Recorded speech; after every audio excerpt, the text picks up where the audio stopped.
अखेर सरकार झुकले. जिंकलो रे राजा बापू तुमच्या ताकदीवर. मनोज जरांगे पाटलांची सर्वात मोठी घोषणा, आपण जिंकलो.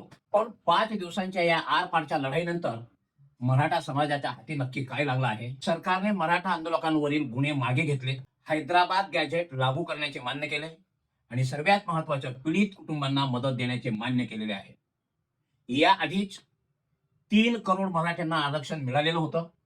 त्या व्यतिरिक्त आता मराठवाडा आणि पश्चिम महाराष्ट्रातील मराठ्यांना हे आरक्षण मिळाले. मराठा समाजाच्या 8 पैकी 6 मागण्या मान्य करण्यात आल्या.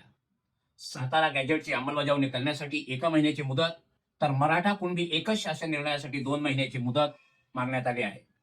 सरकारने मान्य केलेल्या मागण्यांचा अधिकृत GR देखील काढण्यात आलेला आहे. मित्रांनो, प्रामाणिकपणा, संयम, जिद्द, चिकाटी, दृढ निश्चय असेल तर अत्यंत साधा माणूस सुद्धा ह्या सद्गुणांच्या जोरावर सत्ता, संपत्ती, प्रसिद्धी आणि शिक्षण कमी असेल तरी सुद्धा अतिशय कठीणातल्या कठीण प्रसंगावर उत्तम प्रकारे यश मिळवू शकतात. याचं उत्तम उदाहरण म्हणजे जरांगे पाटलांनी मराठा समाजाला मिळवून दिलेला आजचा विजय.